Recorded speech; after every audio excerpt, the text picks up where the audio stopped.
Good morning everyone. তো আজকে এখন থেকে ব্লগটা শুরু করলাম। এখন বাজছে হচ্ছে 7টা। তো অনেক 6টা 5-এ উঠেছি ঘুম থেকে। উঠে যা যা কাজ ছিল সব সেরে স্নান টান করে নিয়েছি, জামা কাপড় যে মেলে দিলাম। রুহি মনে উঠে পড়েছে, তো ঘরে যাব। রুহিকে একটু দেখে নিয়ে তারপরে রিহানকে তুলতে হবে, রেডি করাতে হবে, স্নান টান সব কিছুতে আছে। টিফিন কী দেবো এটাই বুঝতে পারছি না যে কী দেবো। তো দেখা যাক কী করি। রিহানের বাবার জন্য তুলসী পাতা, তারপর বাসক পাতা রস করতে অনেক কাজ বাকি, সব করে নিই। তারপরে চলে আসলাম রান্নাঘরে। মাথাতে আসছি না যে কী যে করবো, কী টিফিন দেবো। তো এখন ভাবছি যে নাকি কেকই দিয়ে দিই, কেক বিস্কুট ওসবই দিয়ে দিই। প্রথম দিন তো, আজকে ক্লাসরুম আলাদা, সব কিছুই আলাদা, ম্যাম আলাদা। তো ওটাই দিই, যতটুকু খাবে। তারপরে আস্তে আস্তে ভাববো কী দেবো না দেবো। তো এই এখন ফ্রিজ থেকে বাসক পাতা বের করে নিলাম। এই আবার সেই ধারচি থেকে আনা হয়েছে, টোটো দিয়ে গেছে কালকে। তো এটা এখন রস করবো। তো অনেক চিন্তা ভাবনা করার পরে ভাবলাম না একটু সুজি করে দিই, বরফির মতন করে দেবো। কাজু বরফি যেরকম হয় ওটা খেতে ভালোবাসে, তো ওরকম বরফির আকারে বানিয়ে দেবো। এই হচ্ছে রিহানের টিফিনে, যে কয়েকটা কিশমিশ, 2টো খেজুর, আর এখানে আছে সুজি করে যে বরফির মতন করে দিয়েছি, কাজু বরফি যেরকম খায়। গুড মর্নিং, আমরা এখন ঘুম থেকে উঠে পড়েছি।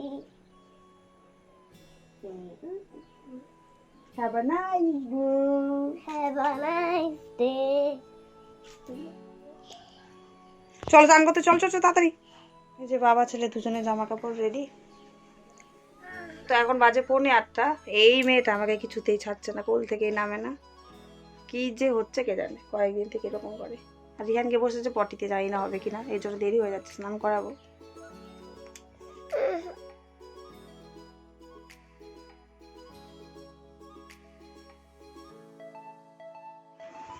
Name test.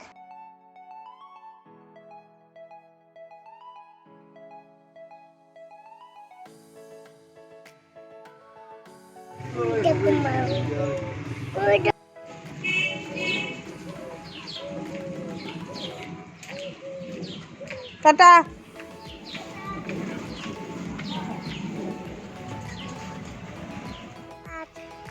এখন বাচ্চা 9:30। চাটা খাওয়া হলো, চা রুটি মাই করলো, রান্নাবান্না মা করছে। তো ওইদিকে আমার কাজ নেই, রেস্টে আছি এখন। কদিন থেকে মাই রান্না করে, সবজি কাটাকুটিও করে ফেলেছে, তো কিছু কাজ নেই যখন এদিকে চলে আসলাম। ওই দেখো লঙ্কা গাছগুলো, কালকে জায়গাগুলো পরিষ্কার করেছে লোক দিয়ে, একজন লেবার নেওয়া হয়েছিল। দেখো কত লঙ্কা গাছে।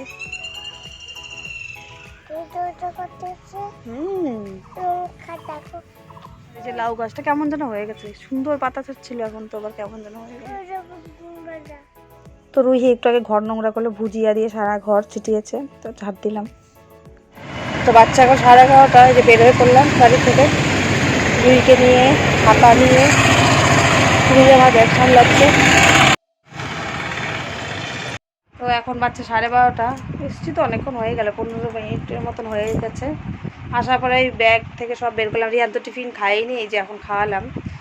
পুরোটা খায়নি, কিশমিশগুলো শুধু খেয়েছে, খেজুরটা আর সুজি হাতেই দেয়নি। তো এখন খাওয়ালাম, কারণ খিদে তো পেয়েছে, বলতেও পারে না কিছু না। আর সব বের করলাম ব্যাগের থেকে। দেখ কি স্পিড।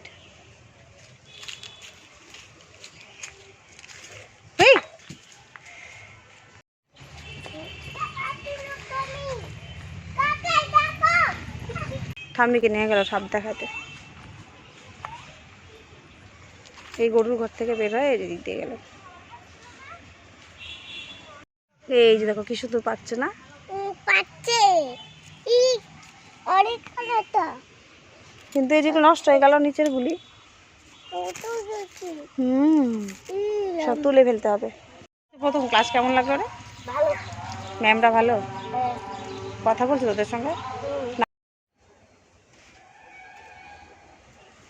তো এখন বাজে 3:33 একদম ঘড়ির কাটায়। খাওয়া দাওয়া করলাম এইমাত্র। রিহান রুহি দুজনেই ঘুমাচ্ছে। রিহান আর বেশিক্ষণ ঘুমাতে পারবে না, আর আধা ঘন্টা, ওই 4:15 আবার ডাকবো। 4:30 দিকে তো রেডি করাতে হবে, টিউশন আছে। তা একটু ঘুমাক, আমি ততক্ষণে সব কাজকর্ম সারি, সেরে শুয়ে নিই, আমিও রেডি হতে থাকি, রেডি হবো আর কি। তো রিহানকে দিতে যাচ্ছি। হচ্ছে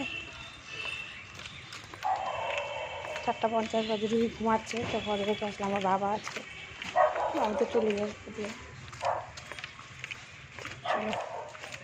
আমাকে দেওয়া হয়ে গেছে, এবার বাড়ি যাচ্ছি। রুহি তো ঘুমাচ্ছে, উঠে বললেই রিয়ানের বাবা ফোন করবে। তো রিয়ানের টিউশন ছুটি হয়ে গেছে, ম্যাম ফোন করেছিল, তো আসার সময় রুহিকে নিয়ে এসেছি, সেই জন্য আজকে ওই যে টোটোতে করেই যাচ্ছি, মানে হাঁটতে পারছি না, ওকে কোলে নিয়ে টোটোতে করেই বাড়ি যাচ্ছি এখন। আর রাত্রিবেলায় যে শেষ ভিডিও এটাই, এখন এই ক্লিপসটা রিহানের জন্য টিফিন রেডি করে ব্যাগে ভরে দেবো। আর আজকের ভিডিওটা আমি এখানে এন্ড করব। যদি ভালো লেগে থাকে প্লিজ লাইক কমেন্ট শেয়ার করে দিও। দেখা হচ্ছে পরের ভিডিওতে। Good night, tata.